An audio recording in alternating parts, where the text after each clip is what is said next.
And we are recording Mr. Mike Vecchione on Tuesday, October 10th, 2023 at 4:08 p.m. Eastern time. And you've been on here a million times before, but more recently for Fallen Angel. And we're going to wrap up Fallen Angel right now and then immediately get into Fallen Angel part two. And the link to, well, I have linked for part one in the description. I need to have part two in the description. I'm just now realizing I screwed that up. But yeah, so part two picks up from part one. For anyone that doesn't know, part one and part two are both, they're all real stories, but each of them are, though intriguing, not big enough for a book. So this is a unique way that Mr. Vecchione has tied them all together into a kind of coordinated theme, how they all tie into one another, what are the forces behind it. And I mean, as we were just talking beforehand, and it's kind of aided with me, is more and more so leaning on faith or on God, and less of a nice thing you just say in the background. It's growing up as a kid. It's like, be grateful for dinner with family. You're like, yeah, okay, you do the thing. Versus, I'm 33 now, and lost a sibling. Grandparents are all gone. Lost a couple aunts and uncles. You start to actually, when you say you're grateful for Christmas or something, you actually do take a moment and soak it in. And that's kind of Yeah. what at least I feel your book has been, is less of the going through the motions, like, all right, I'm grateful, thank you God, and more of like an actually feel it and genuinely say thank you God. That's what I've taken away from it. Maybe I've missed the mark entirely, but Mike, please introduce yourself, and you take it away as I post the live link. First of all, you didn't miss the mark at all. So that's the first thing. But I'm Mike Vecchione, and I'm now an author. I was a prosecutor for a lot of years, and ended my time at the Brooklyn District Attorney's Office as chief of the Rackets Division. And before that, I was chief of trials, all the trials in the office, and I was also, before that, chief of the Homicide Bureau. So I had a very long and complicated career at the DA's office, and I also did 10 years of private practice. So I had a lot of things to, a lot of adventures in my life, a lot of cases, a lot of trials, a lot of investigations to fit into books. And when I retired from the practice of law, I started writing. And you hit it right on the head, Tom. The idea of Fallen Angel came about as a result of book agents telling me that people who read true crime stories don't like short stories. They like, a full book, beginning, middle, end. And they told me, if you can find a way to wrap all of your stories together, well, then you have something. And I had this idea of a prosecutor being recruited by a secret government organization to fight Satan, who came to Brooklyn after having made stops around the world. And this Vatican, a priest in the Vatican's Office of Exorcisms, recognized, when thinking about crimes that had been occurring in Brooklyn, that and also elsewhere, that exorcisms preceded or followed these crimes. And his thought was that somehow the devil had invaded the bad guy's body and committed the crimes, or instigated the commission of the crime.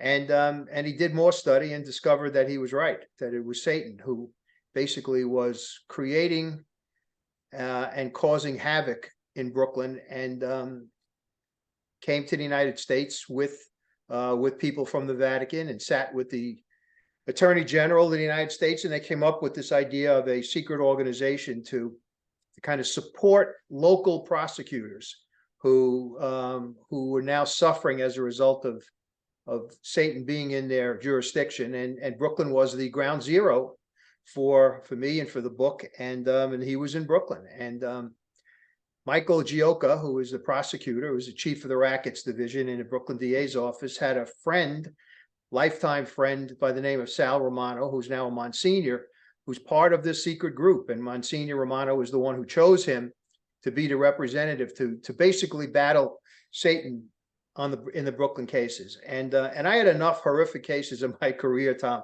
that I didn't have any shortage of material. So I began writing and did a proposal, sent it out to a publisher, and publisher loved it. Her name is Stephanie Larkin, and her publishing house is called Red Penguin Books, and it's out on Long Island, not far from where I live. And when she read the proposal, she said to me, Mike, I love it, and my editors love it. And what we want you to do is to, we're going to give you a contract, but we want you to do not one book, not two books. She said, I want you to do 3 books, and I don't want you to end after book 1 or book 2. And now I'm talking to her about not ending after book 3 either, talking about coming up with 4. Yeah. So, so we've talked a lot about book 1, and we've talked about the cases that are in it, and the final story and the final case that the devil instigates is one that I am very proud of, because it was a case that I was given as a result of a hung jury in a case, that a horrific case. It was a case that ended in the jury not being able to come up with a verdict. And I was new back in the office. I had left the office in, I guess 1982, and came back in 92. So I was out of the office for 10 years, the DA's office. And when I came back, this case was very, very prominent in the office. And it was the murder of a young Hasidic Jewish girl who was walking across the Williamsburg Bridge, which connects Brooklyn and Manhattan, for exercise. And it was around this time of year, actually a little later, when she actually was murdered. She was going to a party for Hanukkah, and was going to meet her friends later in the day, but she was looking to kind of lose some weight. She felt she was a little chunky, and she decided to walk the bridge. And she met up with, in the real life, a guy named Raymond Vargas, who was a junkie and who needed a fix, and he had no money. And he was told, maybe even by the devil himself in real life, that Jews walk the bridge on Sunday morning, and that Jews have money, and that if you're stuck, then you can hold up one of these Jews and get the money, and then go get your fix. That was his thought process, and I used that in the book. And in my story in the book, it's the devil who puts that in his head in a dream, and he follows. He's on the bridge waiting for someone to come by, and he sees this young woman. I changed their name in the book, and I won't give a real name, but I changed their name. And she was walking, and she had a coat on. It was December. She had a scarf, and she basically was minding her own business, and was about maybe a third of the way onto the walking path that goes from Brooklyn, which is her home, to Manhattan, when she was accosted by this guy. And he first said to her, give me your money. And she said, I don't have any money on me. And in real life and in the book. And she didn't have any money. She didn't need it. All she was doing was going to walk from her home to Manhattan, and then from Manhattan back to her home. And he didn't believe her, because he had it in his head. And in my book, the devil put it in his head that the Jews who walk the bridge have money, and they always have money. And he wouldn't take no for an answer, and he decided that he was going to essentially frisk her and search her. And she put up a fight, and he grabbed her by the scarf and literally pulled her down a flight of stairs from the walkway to what would be the roadbed of the bridge, across the roadbed, and then down another little set of stairs to an area that bridge workers use to store paint and their tools and things of that nature. It's called a worker's pan, P-A-N. And when she got to that spot, she put up a little bit of a fight, and he basically strangled her with her own scarf.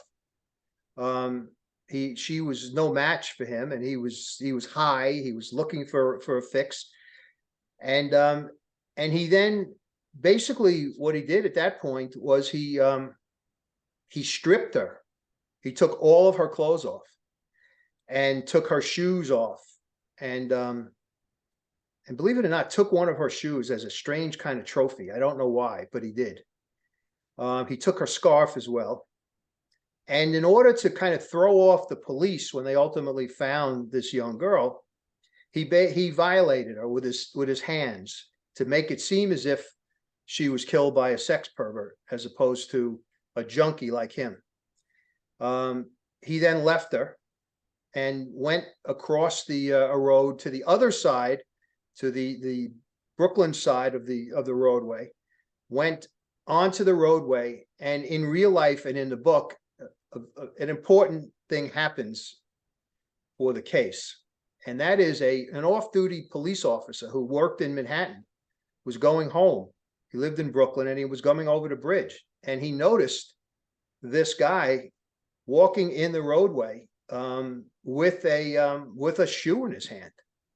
And he didn't think really anything of it, but he remembered it. He remembered it because when the body was ultimately found, which was, I guess, Monday morning, this was Sunday, Monday morning, and the death was put into the newspapers, it was mentioned that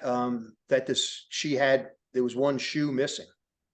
So he remembered that, and he went to the cops later on, went to the detectives and told them what he saw. And he testifies at the trial.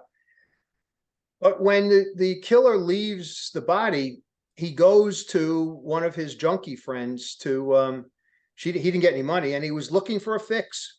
So he thought the junkie friend might have some dope for him, and it was a woman who he had been hanging around with forever. And she did help him. She did fix him, and he told her what he had done. And in the book and in real life, she tells him, "Listen, man, you can't leave that body there like that. There's too much evidence around, and her clothes are there, and it's gonna come back to haunt you." So what she told him to do is, let's go get some gasoline, and we're going to burn the body. And they do that. They wait for nightfall. They go to a gas station. They buy a container of gasoline, and they go back up to the bridge, and they basically douse the body, douse her clothes. They miss one shoe though, because I have the shoe. I had it later on at the trial, and so did the Gioca later on. And they burn the body. Burnt it so badly, Tom, that when the cops finally discovered it, they had no idea who this person was. No idea. Couldn't tell who she was, couldn't tell her face, couldn't tell anything about her. She had obviously no identification on her, except for one thing. And that was even taken. She was trying to learn how to drive, and she had in her pocket, according to her family, the book that you get at the DMV when you're learning to take the driver's test. Well, one of those books. And the police discovered that it wasn't with the body, wasn't with the clothes, wasn't anywhere around. It wasn't even burnt. And that becomes an important piece later on, because when ultimately this guy confesses, he talks about this book, and only the family and he would know, the killer would know that the book existed. So this case is basically a real cause célèbre. I mean, this young woman, when they finally identify her, and the way that they identify her is through her dental records. There are, obviously, the teeth weren't destroyed by the fire, and they got a report from her father, because she had gone out to do this walk and never returned home. So by the time the father went to the police to report her daughter missing, and they discovered that she fit the description basically of this young woman, in terms of size and location of the death, because the father told her that she walked to Williamsburg Bridge. They put two and two together and went to her dentist and got her dental records, and medical examiner was able to compare the dental records to what was left in the mouth of the body and came up with the identification. And that's how the body was identified. But the investigation at that point, Tom, ended. And not ended, it just floundered. And there was no progress made. The police were having a tough time. This was a really big, important case for the district attorney. I mean, that community carries a lot of votes. It was an important case for the district attorney in the book, because for the same reason.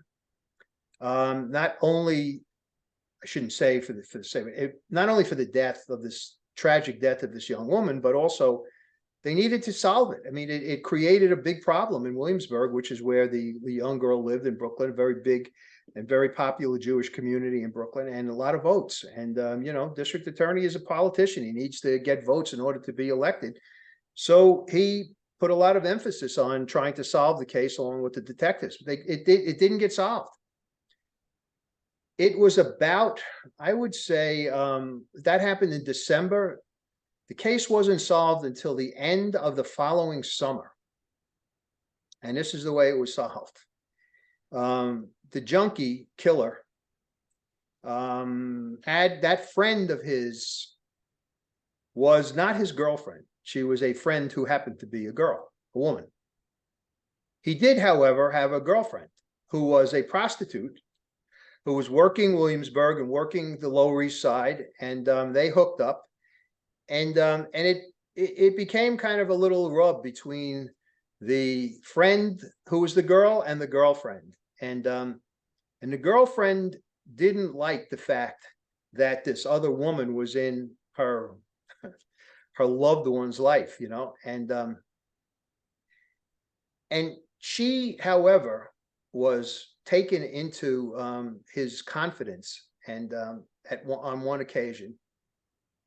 And he told her about another case that he and the friend actually did. And it was a case that happened after the death of the young girl.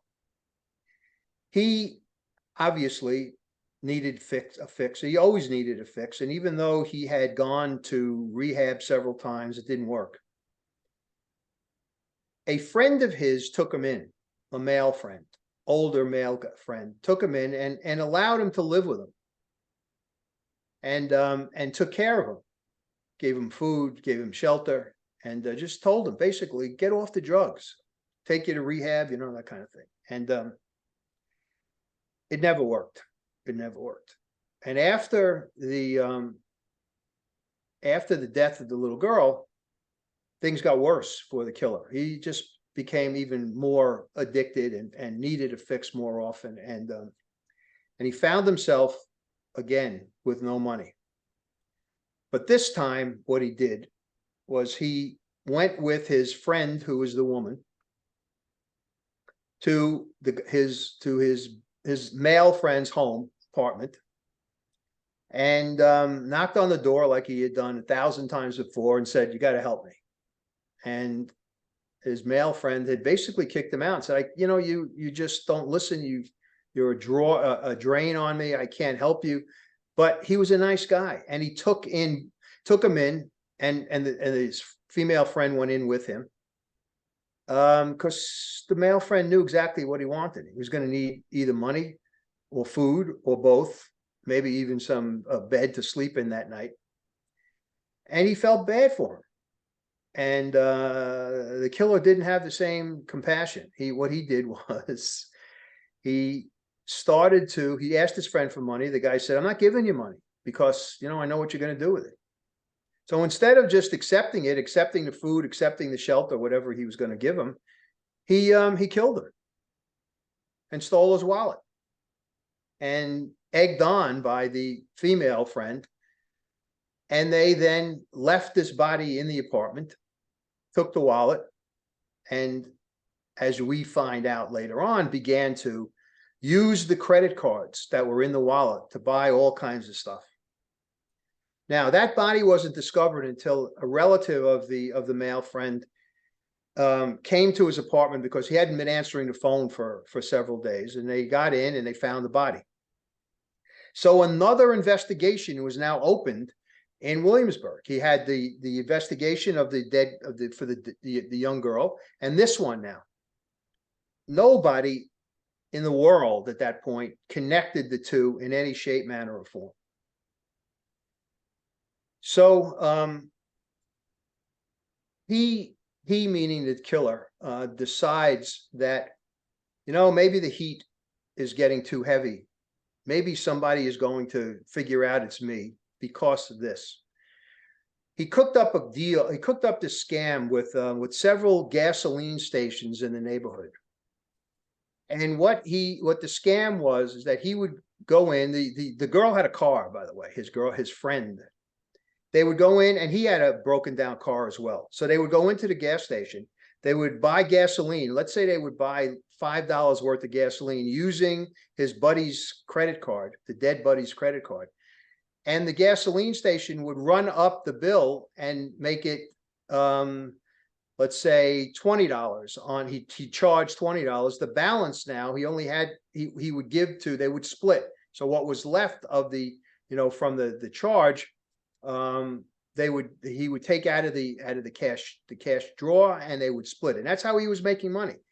He was essentially using the card to cash in and get dollar bills. So the detective who had the case involving the male friend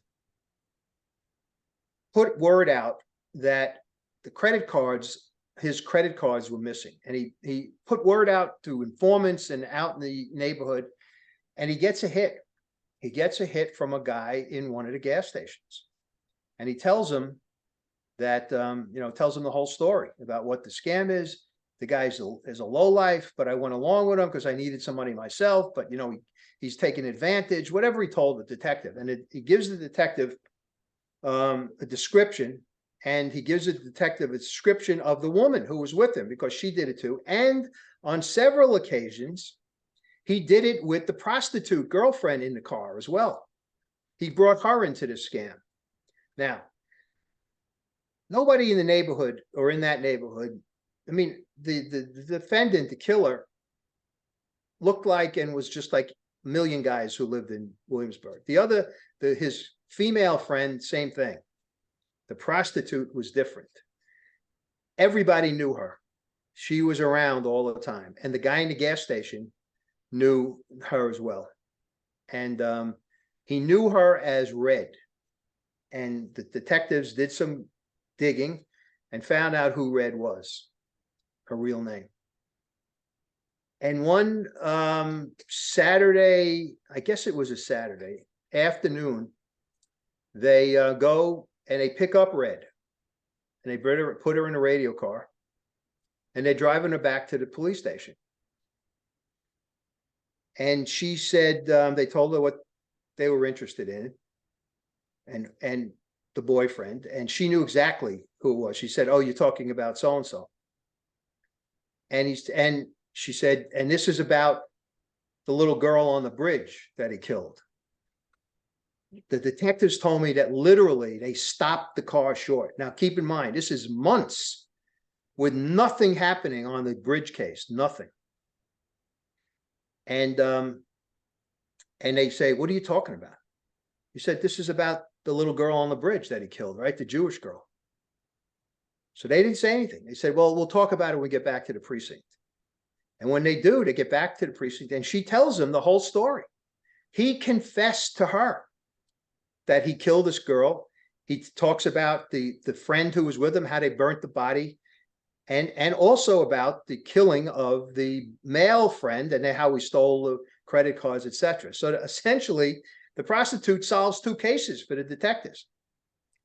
So what they do, and they say to him, "Well, when are you going to see this guy again?" He said, "Well," she says to them, "Well, you interrupted me. I'm supposed to meet him today, late this afternoon. We're moving to Florida because he feels that the heat's too hot. Things are too hot here, and we got to move to Florida." So the detectives in the book and in the real life set up a meet with her. They say, "Listen, here's what we're going to do. We're going to drive you to the location. We'll be away. We'll have other unmarked cars and undercover cops around. And when you walk up to whoever this is, and she had given him the name by that point. When you walk up to him, so we know it's him, you got to just give us some kind of signal. And I forgot what they did, what the signal was. So she does this, and she starts to walk, and I have her in the book meeting him in front of one of the most famous restaurants in Brooklyn, Peter Luger's Steakhouse, which is known worldwide. Yeah. And it's a neighborhood where there are a lot of people around. So that's why the cops needed to to have her point out who this was. So she walks up to him, and this guy was smart. He was looking, he saw her walking, but he noticed around the neighborhood there were a lot of cars that looked suspicious to him. And he was right. They were unmarked police cars. So what does he do? He takes off, and he begins driving around Brooklyn. Finally, he crashes the car. He jumps out. The detectives are following him, and there's a detective in plain clothes, dressed to the nines, Tom, in a nice suit, regular dress shoes, and an undercover, what they called at that time, anti-crime cop. He was basically a cop in plain clothes. They take off after him, and this is a funny part because they're running, and the bad guy is fast. The cop in plain clothes is fast. The detective's not so fast. He's also in a suit, and he's got regular shoes on.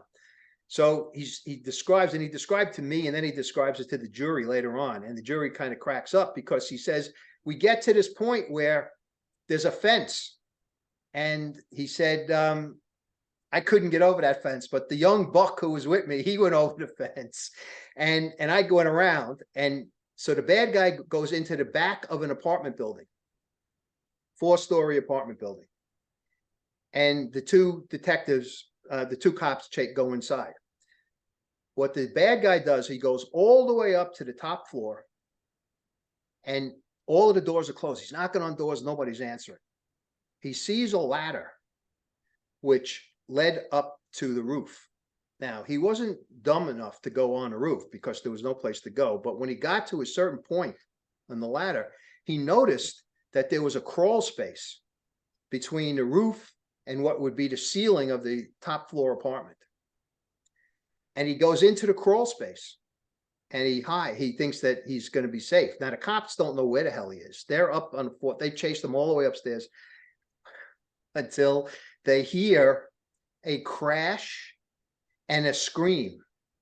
He crawled into the crawl space, and he came down out. He fell through the ceiling of the apartment that the crawl space was the ceiling of, on top of two people who were having sex in their bedroom. So he's saying, help me, save me. They're saying, get the fuck out of here, the cops. So finally, to make a long story short, he couldn't go anyplace else, and they arrest him.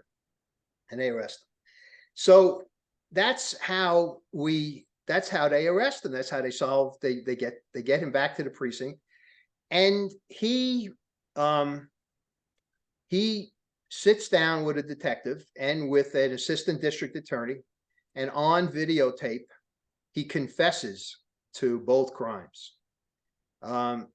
He confesses with detail, Tom, that nobody except the killer would know. And one of the things he says later on, sleep, right? Or he keeps seeing her face in his sleep. Yeah. He can't. He says to me I knew it from the videotape. And when he testified at the trial, he said that the cops fed him all the information. And he would talk, he did things that were so stupid. Like he would say, she thought that this is what was happening. And I said, how do you know that? How could the cops make up what she thought? And you're telling me that as if he did things like that during the confession. It was clear that he had basically worked with his lawyer, and they had made up this phony story. And of course, it was all on videotape. I mean, it was not like they had beaten the hell out of the guy to get the tape. They didn't have to. He just confessed. So when I stood up to cross him, I didn't start right away. He had been rolling. He was rolling. And he felt good. I could tell that he felt great on the stand. He had all his story out and everything.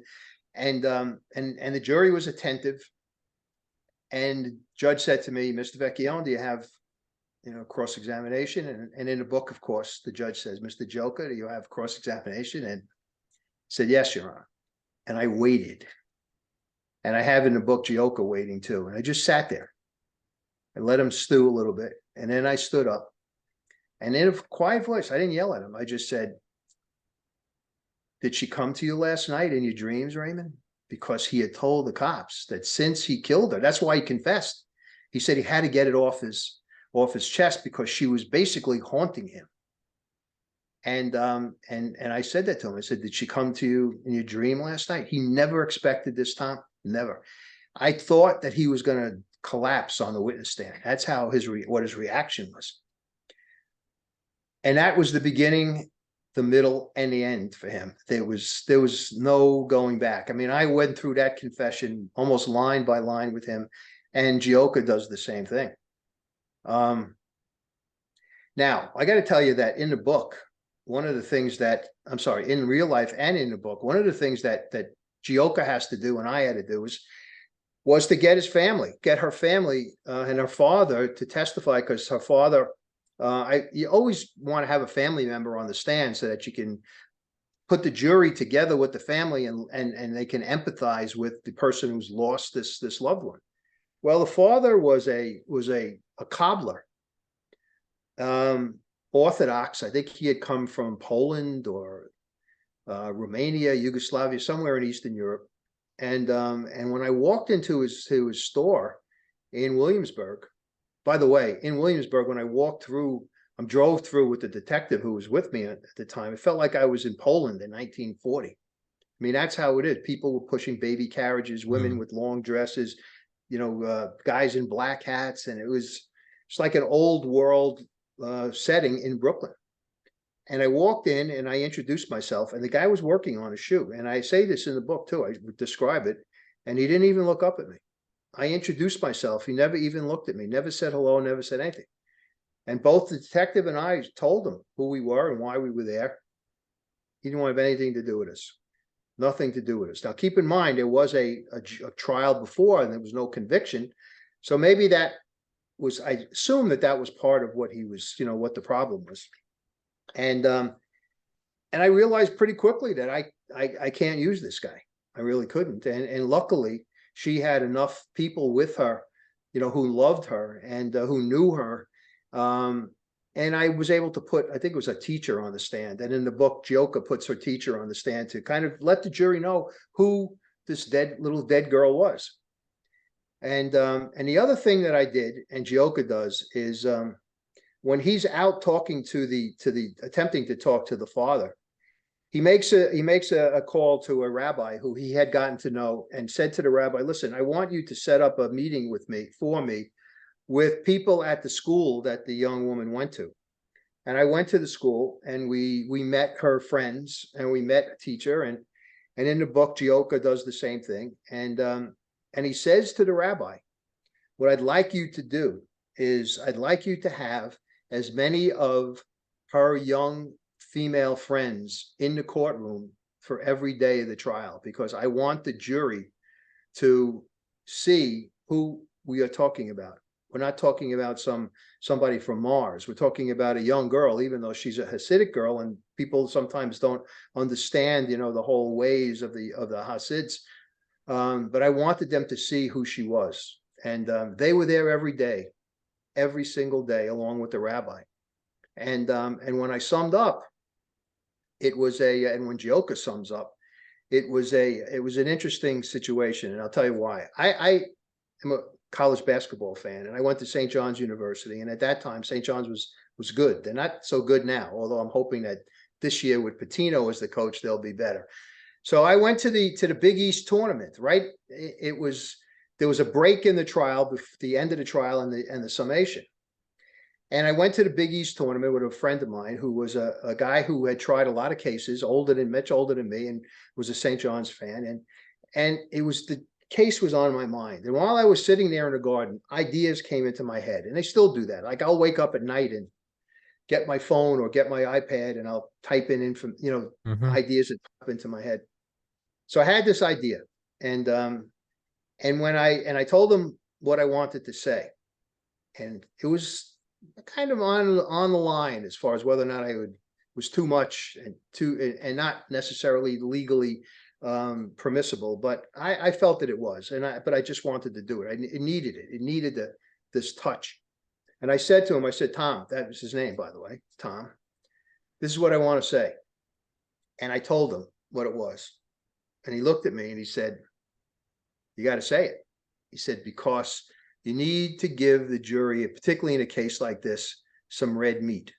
And that's what I did. And this is essentially what I said, that what this guy did.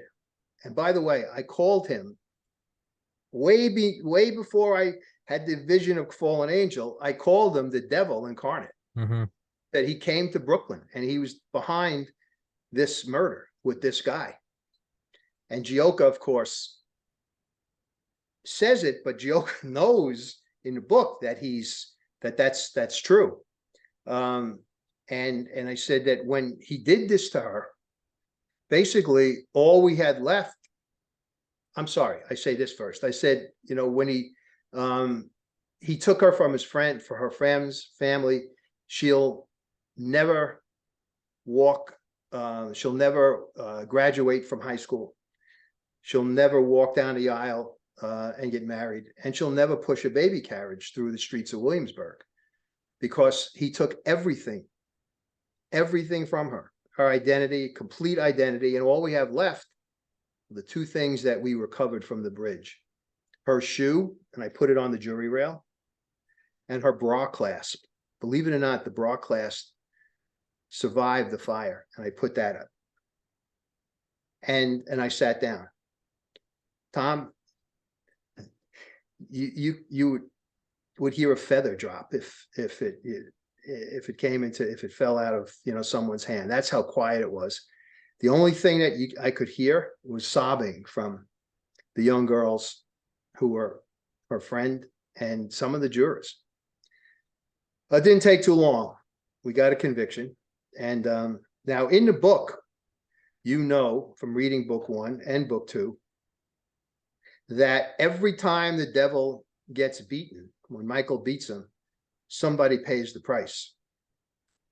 And in book 1, in the beginning, the first story, it was the juror who, when she announces the conviction, she looks at the mother of the police officer who was killed and smiles and says, guilty.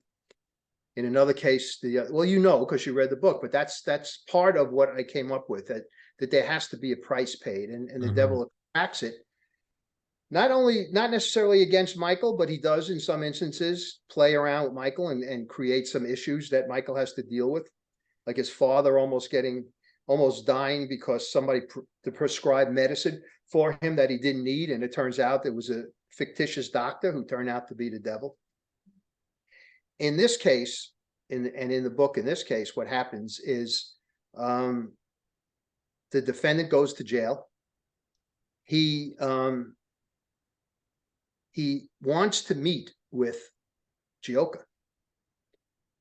And Gioca, he tells his lawyer that he wants to meet with Gioca because he wants to talk about the other case, the case involving his male friend who stole the credit cards. So he felt so bad about killing his buddy. That's what he tells his lawyer. His lawyer tells that to Gioca. And the day that they're set this meeting up, he's supposed to be brought to Gioca's office to sit down and talk to him. And the correction officers go into his cell, and he's hanging by something, and he's dead. Now, Gioca has the sense that the adversary, the evil one, did this, but he can't be certain. So he asks the detective he says to the detective, do they have the rope, whatever it is that he hung himself with? So the detective says, yeah. He said, I'll get the box of evidence. And he brings the box in, puts it on Gioca's desk, and he leaves. And then Gioca starts going through the stuff. way at the bottom of the box is something which he was looking for. And he takes it, and that's when in his mind, when Gioca's mind, he realizes that this whole thing is, again, Satan who is behind this. So they bring this material back to the shoe store, the cobbler's shop, to ask a question of the father of this dead girl in the book. And they walk in, and now he's friendly because they got the conviction, and he talks to them and he thanks them. And they say, we want to show you something. And Gioca takes out this item, and he just puts it on the counter in the store. And the cobbler looks at it, and he said, where did you get my daughter's scarf? That's the scarf I gave to her for Hanukkah. And it was, we were told that the bad guy took it when he killed her, which he did. It was clear at that point that Satan had gotten the scarf and had overwhelmed the guy in his cell, and to send the message, this is me, don't fuck with me. Yeah. Or if you fuck with me, this is what's going to happen. He killed him. Now, what we write in the book is that what he was afraid of, Satan was afraid of, was that the bad guy was going to open up about the dreams and about, about what he told him and what he had to do and everything. And he probably was going to do that, but I don't write that. I just left it kind of amorphous. Gioca feels that maybe he was going to confess to the other crime. He might have been, but that's what he told his lawyer he was going to do. But I think that there was enough written in the book to get the reader to think that, well, you know what, this guy was going to open up about the devil. He didn't know who he was, but he was going to open up about this being who kind of came to him in his sleep, et cetera, et cetera. So that's how I end book one. And book one is essentially killing of individuals. And tragically, and you know that the story of the cop who runs down the family of the woman and the family, and how he gets caught, and how that leads to the death of a cop's wife. And so there's a lot of single people, individuals. My thought about book two was the devil was losing. He lost basically everywhere, except one time, if you remember in book one, where there's a hung jury, where he, meaning the devil, had gotten to two jurors. And it was a terrific case. It was the death of an off-duty police officer in Bed-Stuy, and the two jurors basically didn't go along with the rest of the 10, and it was because they had met with this figure outside, that the court officer saw them outside the courthouse, and it turned out to be a woman with the mark of the devil. It was the devil, and basically he talked them into voting not guilty, and that ended the case for the time being. And then Michael came up with this idea of sequestering the jury the next time and putting him in a hotel for the duration of the trial, and he gets a conviction. So that's the only time in book one where the devil kind of wins a little bit, not totally, but wins a little bit. So he's losing. I mean, he's in Brooklyn. He thinks that, he's not getting anywhere. And this guy Gioca is really becoming a pain in the ass to him. He is the guy that everybody chose. And if you remember, there's also one little incident in book one where Michael has this kind of question about faith, and maybe I need to go back to church. He was kind of falling away, and he finally one day goes to a church near his office. And when he comes out, it's like 3 o'clock in the afternoon, and school is getting out, and he walks down the steps, and he gets approached by someone, and it's the devil, of course. He doesn't know it, and he says to him, "What you just did, praying, it's not gonna help you." And that was, one of the, when he thinks about it, he says, "Oh my God, that was a message," and it really was delivered directly. So he does, but he's successful, as you know. So I thought, well, what do I do in book two? Well, to up his game, the devil decides that I'm not getting them. I'm not really affecting Brooklyn, killing these one person at a time. He said, I'm going to go after and destroy families. The crimes I'm going to instigate. He doesn't say this in the book. This is in my head. The crimes that I'm going to instigate are going to have a profound effect on the family of the victim. And let's talk about part one, because part one was basically what I had in mind, which gave me this idea, and I'll tell you why. So, real quick, give me 1 minute. Let me go use the Yeah. restroom. Let me go use the restroom. Tell everybody Okay. where to find part one or book one, book two, etc. The Fallen Angel series now, it's book one and book two, can be found on Amazon, Barnes and Noble, anywhere books are sold, on the Red Penguin website. And as I told Tom before we got on to the air, that I am in the midst of writing book three now, and I'm hoping to really convince my publisher that there'll be a book four, and I think she's going to go along with me. And the other thing that's new is I have done the audio book for book one, and that should be out probably around Christmas time. And now I'm going to get ready to do the audio book for book two, and hopefully for book three and book four, and it'll be a true series. And I have so many cases and so many investigations and so many trials that I could probably do 5, 6, or 7 books and cover all of the things that I've done, and they're all worthy of the devil having been the instigator of these cases and these instances. Some of them are more tragic than others, but there's tragedy in each one of them. And in each of the cases that we're going to talk about in book two, the tragedy hits home literally and figuratively in terms of families, and what the death of the victims does to their family is tragic. And there's no way you can really put things back together. You can give closure as an attorney, as a prosecutor, and bring home the bad guy and send them to jail or her to jail and punish them, but that doesn't bring back the victim. In fact, I remember in one of the stories in book one, in real life, it was the death of a young woman, and she was a social worker and really was in the wrong place at the wrong time. And I met her father when I started to try the case, and at the end of the case, when we convicted the bad guy, I went outside into the corridor outside the courtroom, and her father, the young girl's father, hugged me and basically said, "Thank you." And I said to him, "Mr. Watkins, what I can't bring back Amy." He said, no, I understand that. But what you've done for me and for her mom and for her friends is that you've given us closure. And we know that the person who did this to her is going to spend the rest of his life in jail. And he was right. That's what happened. So in book two, the first story,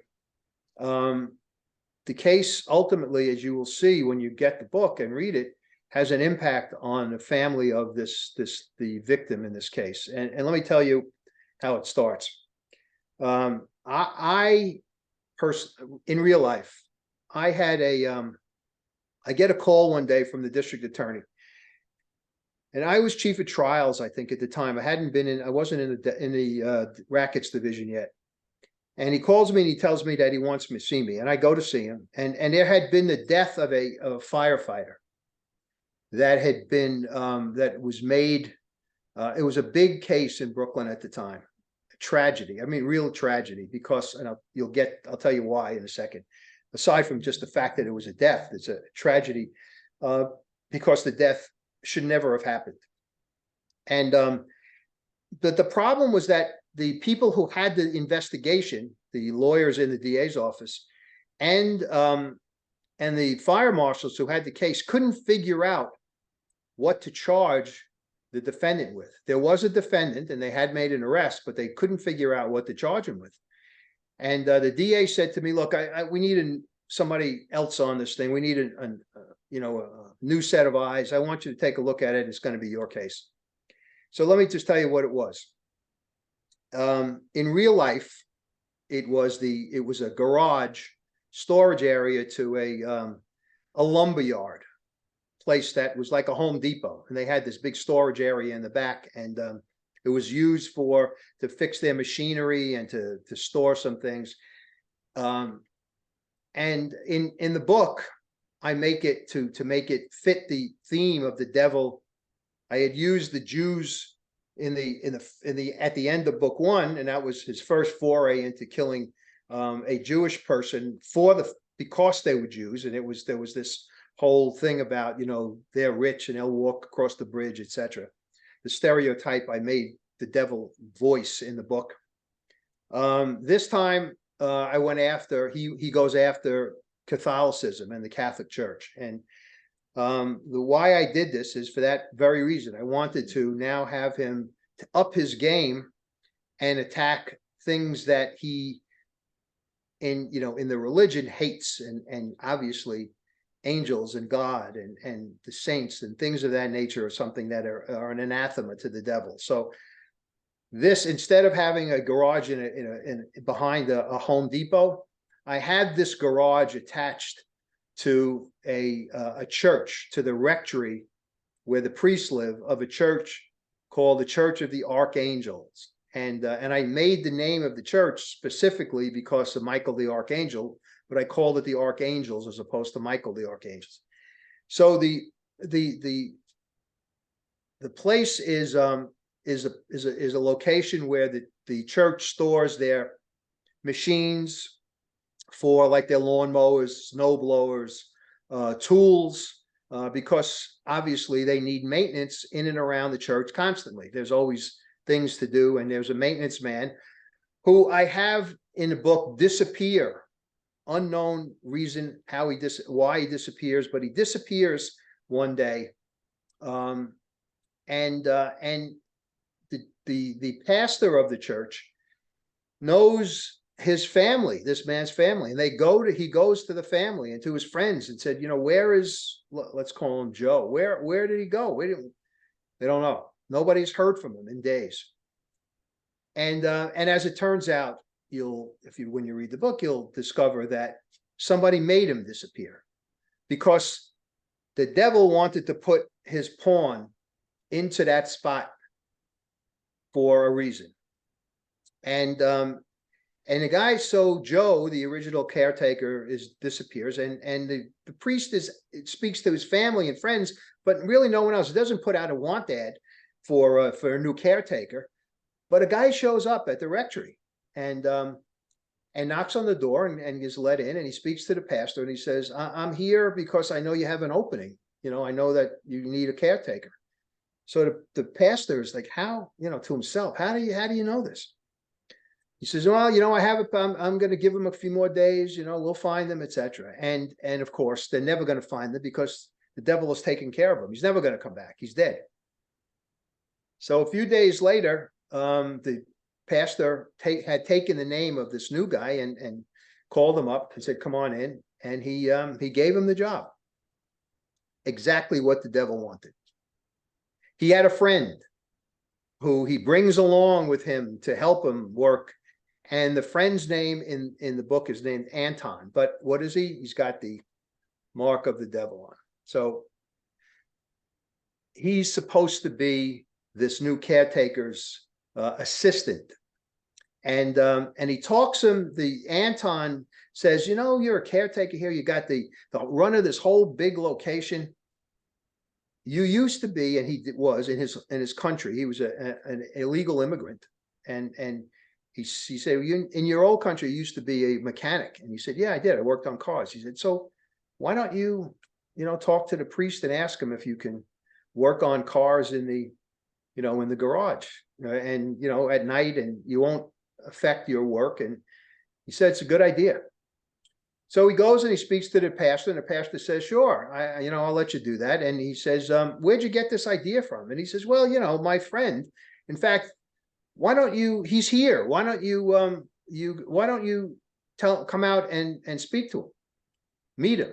So this pastor says, I'm busy, bring him in and we'll talk to him. So he goes out, speaks to his friend, says, come on into the rectory. And the guy says, No. Well, of course he's not. He's going to say no because you know who he is. So the priest comes out and he puts his hand out to shake his hand. Won't shake his hand either. Now, for those of you who have read part one, you figured out that Anton is the devil. And this is what happens. He, while they're working on cars, they get a job from a Russian organized crime group to take down the gasoline tanks of two very, very high-end cars.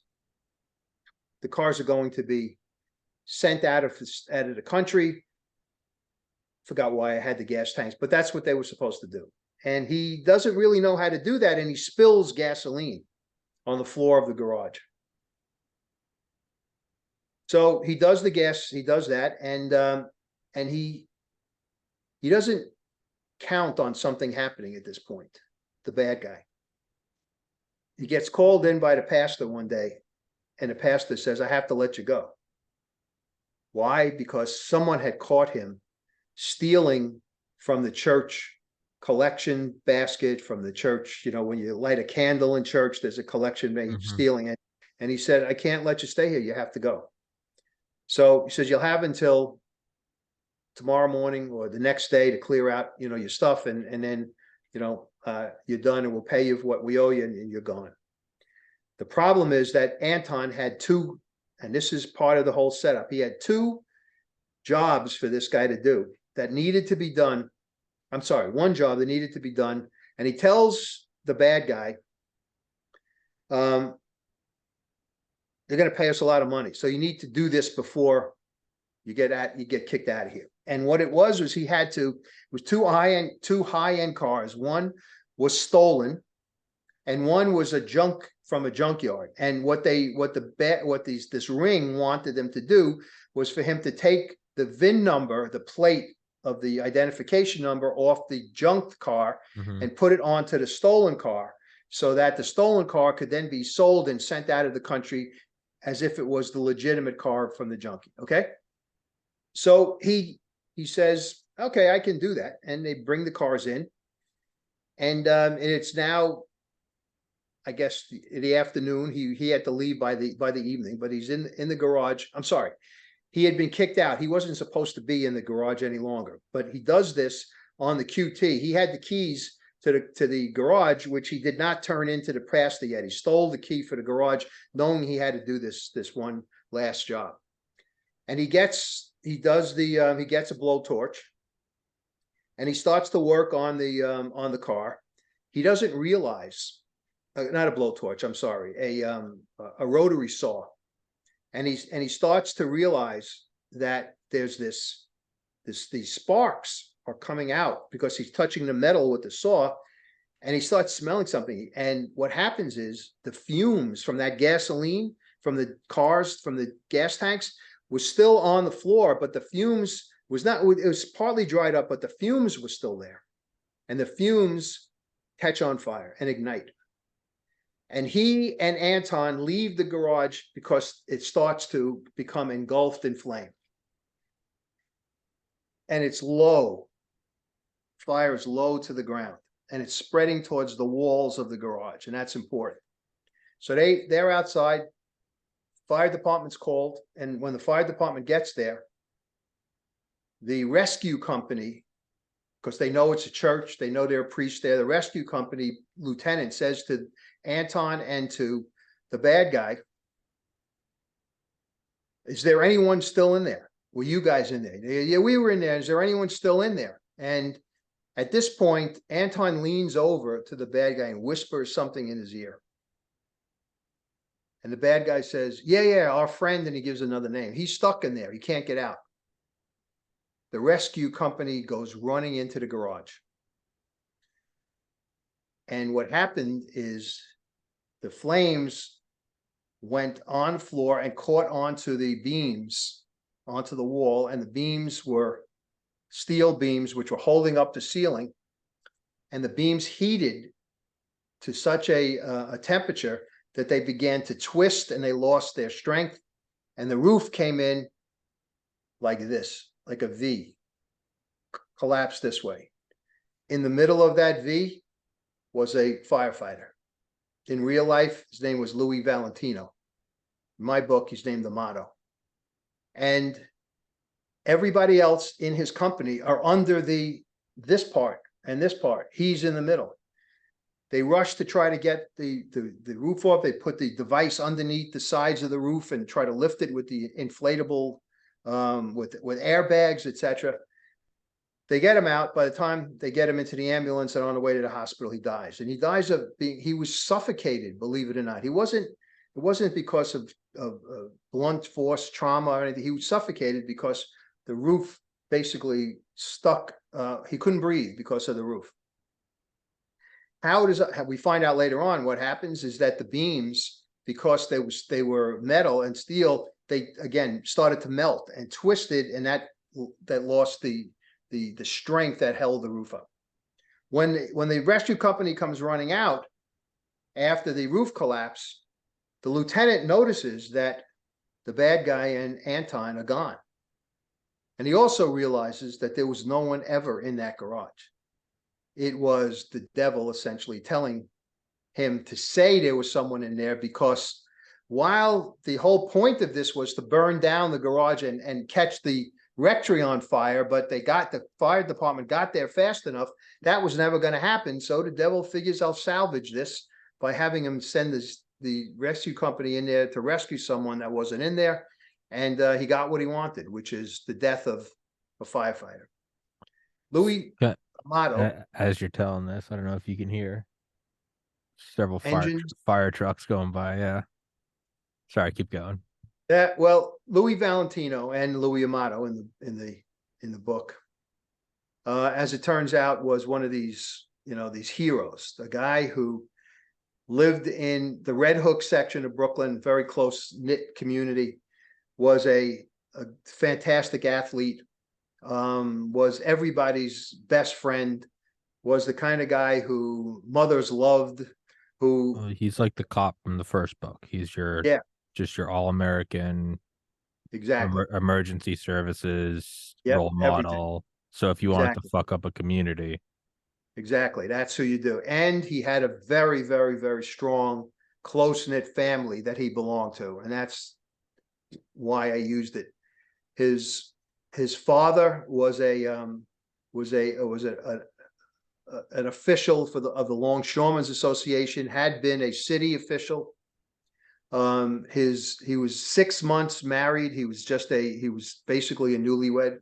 His mother was, the typical Italian mom who took care of and doted on the son. Sunday dinner every Sunday, with the family, and it was just this wonderful family. And when Louis Amato dies in the book, Michael identifies with a lot of the things that the Amato family, was the way that they lived because of his own family, and he goes to the funeral, and Mr. Amato, he sees Mr. Amato, the father, outside, and he introduces himself, and Mr. Amato says, "I know who you are." He says, "and I got to tell you, I'm very happy that you're involved in this case." He said, "because your reputation essentially precedes you, and you need anything from me, and that's the story.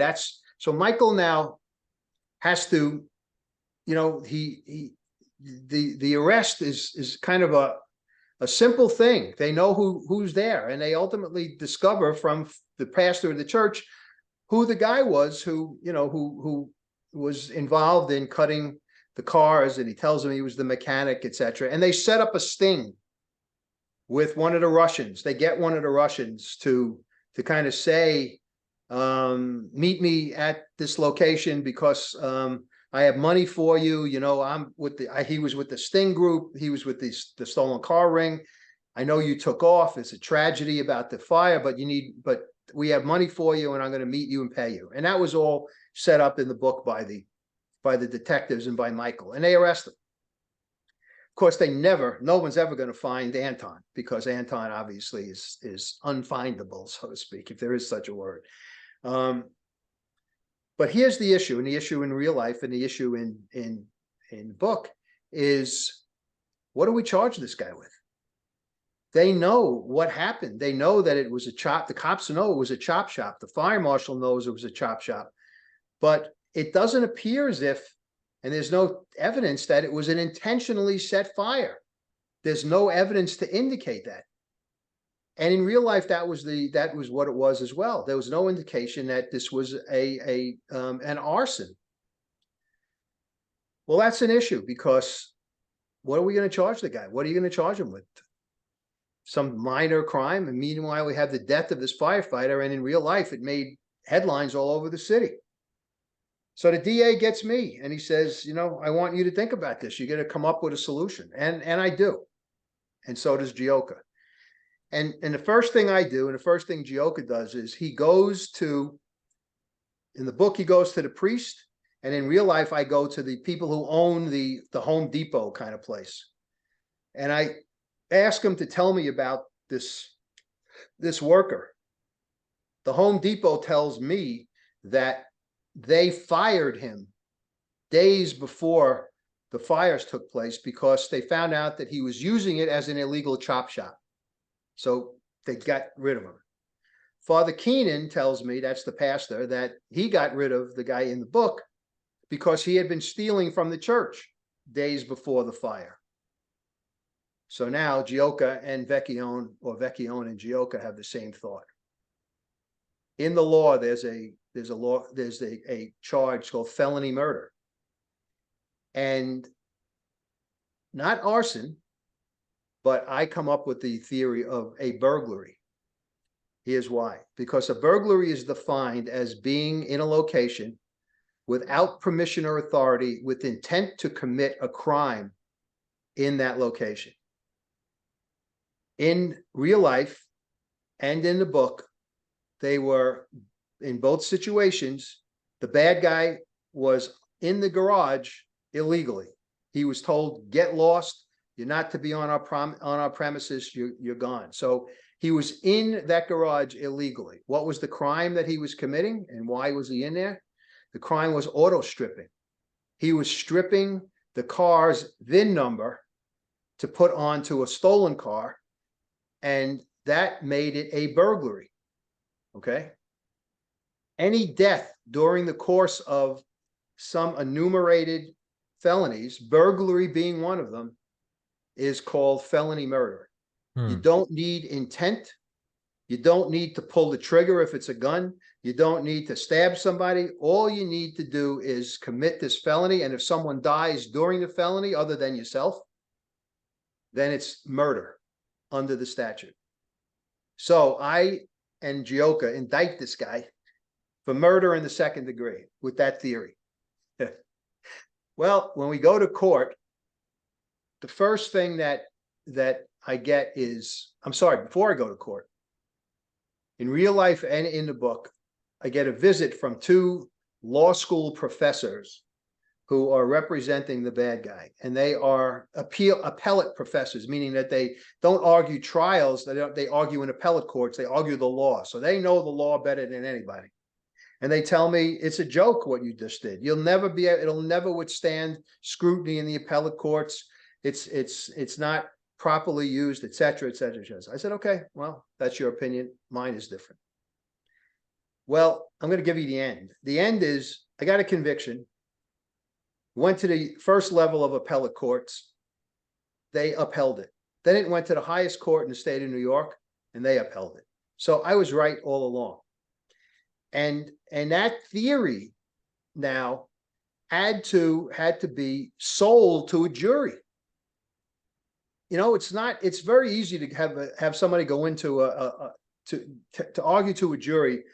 If someone goes into a liquor store, pulls a gun out and shoots the guy that owns the liquor store and robs everything from the cash register, well, that's a robbery, felony murder. It's easy to describe. Someone breaks into a home illegally, starts to take the woman's jewelry, and the husband wakes up and the guy stabs him and kills him. Felony murder. Very simply. Someone is kidnapped During the kidnapping, a kid dies. Well, that's felony murder. But this is different.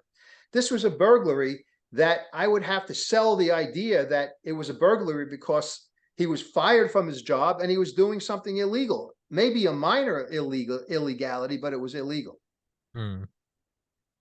And that was what I was faced with. It was a difficult, and what Gioca's faced with, to convince the jury that that is the case. Now, what happens is, and what happened in real life, and what happens in the case is that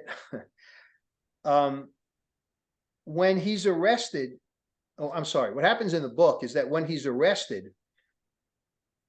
he's an illegal immigrant, and in Brooklyn we have many of the progressive politicians who, you know, populate the political sphere in New York, and they were up in arms over the fact that we had arrested this illegal, and they went to the deputy mayor who was going to run for mayor and convinced him to speak to the powers that be to make sure that the charge, if it was anything, was a trespass, a summonsable offense, and they were waiting for him to be summoned and walk out of court. There were going to be cameras there, and they would say, see, you know, we're helping the immigrants, because it was getting to be election time, and they wanted all of these votes.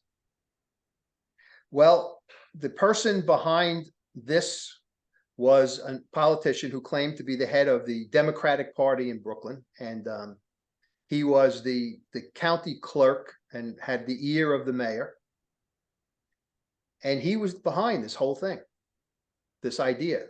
Well, when Michael ultimately in the book goes to speak to the mayor at some point for something, the mayor, after the arrest and ultimately after the conviction, he says to him, well, you know, where did this idea of a summons come up?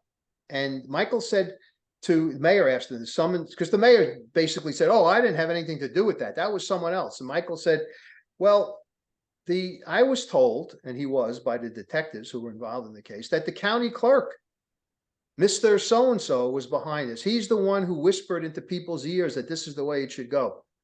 And the mayor looks at Michael and says, Mr. So-and-so? He said, the county clerk in Brooklyn is an 80-year-old woman whose name is so-and-so. There's no Mr. So-and-so. Well, now, of course, in the book, you know that it was the devil who was doing this. So the trial goes off, and then I'll wind this one up. The trial gets to the point where all of this evidence goes in, and Michael gets a sense, and so did I, that the jury, even though they felt bad for the Valentino family in real life, the Amato family, selling this as a burglary was difficult. They couldn't conceive of how working on a car could create this horrible situation where a fire begins, the walls cave in, the roof collapses. So I knew what I had to do, and so did Michael. So he tells the fire marshal, two fire marshals, one whose name is Alex Gazis, who wants to become fire commissioner, and he was going along with the original plan.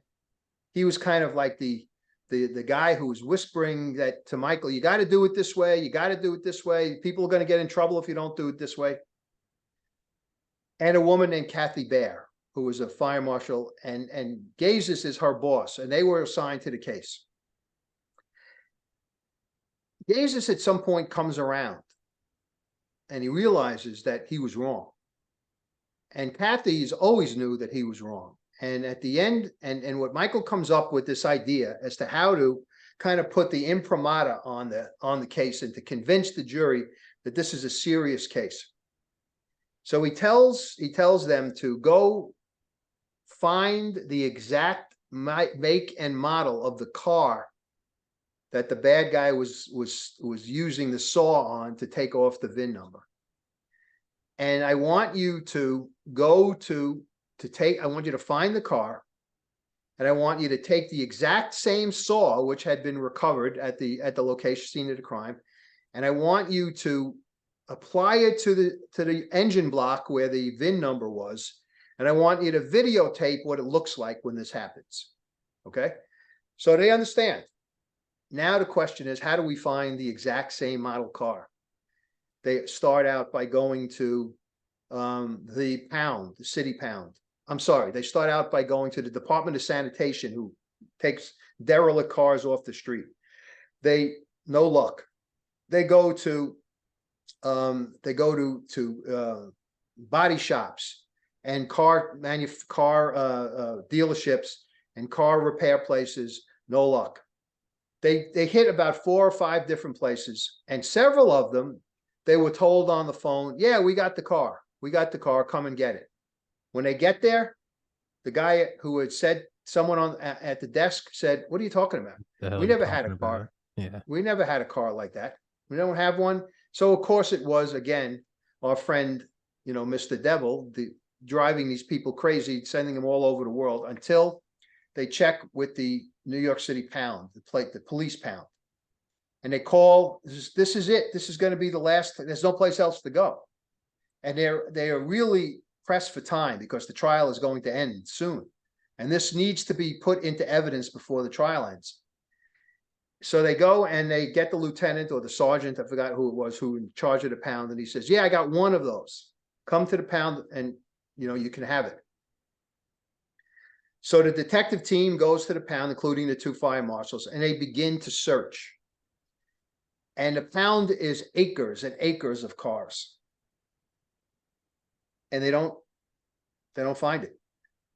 They don't know where it is. They go back to the office and the sergeant says, it's here. I know it's here. And he says, as an offhanded comment, he said, when I was a kid, and if I would lose something in my house, my mother and my grandma used to tell me to pray to St. Anthony and we'll find it. You should pray to St. Anthony. So they scoff at that, and they say, we'll go out and we'll find it. They all leave his office and he says a prayer to St. Anthony. At the end, the very far end of the pound, behind an old building that was there that was used to kind of refurbish some of these cars, what do they spot? The car they're looking for. They bring the saw to the location, and they do what they have to do, and it's videotaped. Now, how do they put that saw into the bad guy's hand? That's another whole thing in the book. And Michael has this idea about fingerprints and DNA and things of that nature. And I'm not going to tell everything about the book. I want people to go buy the book. And they solved that part of the problem. And now they play the videotape. And Tom, I got to tell you, when I remember as if it was yesterday, when I played this videotape in the courtroom in front of the jury in real life, I watched them as they were watching. When you touch that saw to the engine block, it's like a river of sparks, a river. I was surprised when I first saw it. And I watched that jury. They were shocked that this is what, and that was it. That solved the, that did it for them. That made them understand that this was a serious case, that this could be done the way Vecchione and Gioca were telling them it was done, and they convict the defendant. They convict him. What happens is, I don't end it, and I'm going to give you a little bit about part 2, and we'll finish this next time. It doesn't end, part 1 doesn't end with a tragedy, because that's the usual way I end these things. The devil extracts revenge. Part 2 begins with a fire in a Manhattan hotel. And because it's a high-end Manhattan hotel, our friend, the devil, realizes that 2 really good fire marshals would have to be brought to the scene to investigate. And Bear and Gazis were the fire marshals that were totally responsible for setting up that whole situation with the car and responsible for the conviction of the bad guy in case 1. They go into the hotel. They're told it's safe, fire's out, They walk into a hotel room where they believe the fire started. They smell the gasoline, and the floor collapses, and they fall down to the floor below. Fire Marshal Gazes is dead, and Kathy Bear is paralyzed at that point for life. So that's how the devil gets back at people. And then part two is a different story. One of the people in he gets someone to do the arsonist to do the fire in the hotel in Manhattan is a guy who I use throughout the book, a guy by the name of Ricky Sabar. He's not the devil. The devil is the guy who whispers in his ear. But in real life, Sabar is the nickname of a guy who was a true arsonist, whose case I tried at one point. And the case I tried is part two of the book. It was the killing of a homeless woman in Coney Island who's pregnant. And in the book, I make her a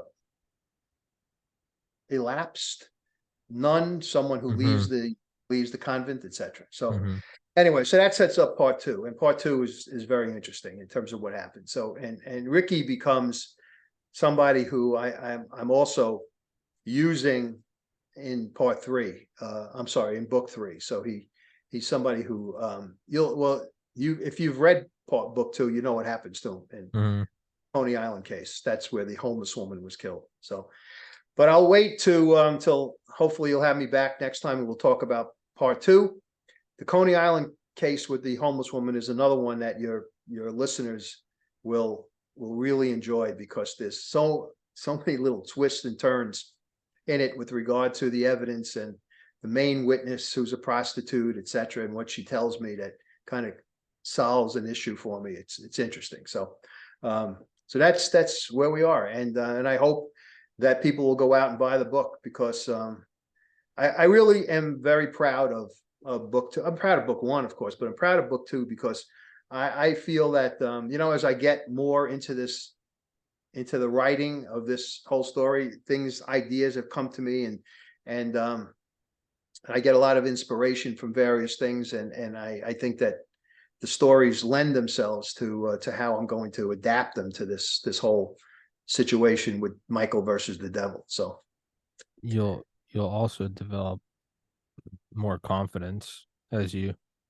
kind of step out on the limb of something, which for you is, in your field of work, writing with, obviously that's true stories, but with a fictional twist. Doing, creative writing is relatively new in your life. It's as you start to, I've noticed, at least even with this podcast or graphic design, whatever, is once you start to get positive feedback, you feel like your feet are a little more planted. Without a doubt. Less and less like you're going out on a pond and you're like, is it frozen? You start to trust yourself a little more, start to lean out a little more. It's a very fun process, but I don't need to tell you that. Obviously you've written two of them. And you know what? The other thing that has really been heartening for me is that guys and women who know the business, who know, the idea of law enforcement and know trial work and things of that nature, I've gotten quote unquote reviews from them, and they love it. They love it. I got a call from someone yesterday, and they said, listen, you're causing me to lose sleep because I don't want to go to bed because I can't put the book down. I want to keep reading, and that makes you feel good. That's the really best makes thing in you the feel world. good. Yeah. And Tom, I got to tell you one other thing. If one other story that's not part of this series is a short story that I wrote. The name of it is The Sculptress, and we may have talked about this, but it was a case that I had as a defense attorney where a woman set her husband on fire and killed him. Yeah, we talked about that as a singular story. Yeah. Yeah. Did we talk about the case itself and the intricacies of the case and what happened? Well, I've written it now. I've written it as a short story, and I don't know what to do with it at this point. I've been talking to my agent, and they said, don't, and I was going to self-publish it. I was going to publish it on Amazon as Amazon Kindle. They said, hold it. We'll figure out something to do with it. So I don't know if I think that your listeners, if we haven't talked about it already, I think it's worth talking about again, because, in this day and age of domestic violence and violence in general. This is it's kind of a story that really hits home as far as a woman backed into a corner, so to speak, and really no place else to turn. She is faced with either death herself or defending herself, and she does. And when my wife read the story, she didn't know anything about it. When she read it, she came out of the room that she was in and reading it. She was crying. That's how much it touched her, because it really is a woman's story. And so maybe one of these days we can do one of the podcasts, and we'll talk about the sculptress. And I'm down. Okay, so beautiful. Yeah, guys, please go grab it. It's fantastic, and it's like I said, for me, I like it, and it just kind of seems like a coming back to faith story, and I've enjoyed it for that reason. And you can see that Michael has gradually now come back. In the beginning of book one, he's lost his faith. He's lost his faith in life. He's lost his faith in Catholicism, what he was raised in. But as he slowly progresses through the cases and through the stories, he's gotten more and more back into the whole religion, and now uses prayer and uses the church as a place of comfort and a place of reflection and things of that nature. So I think that Michael has learned that there, as Monsignor Romano says to him many times, you're not alone in this. You have a friend, and he always points up. You have a friend in your corner. Will help you. Yeah. So Michael realizes that that's the case. So that's it, my friend. Beautiful. Thank you. Well, Mr. Vecchione, thank you so much again. And guys, please go grab it. Please support the good sir. And we will get back to tackle it again in the next podcast. And when's part 3 coming out? I would imagine next year. Yeah, next year. Hopefully for the I think someone has told me that it might make a really good beach read.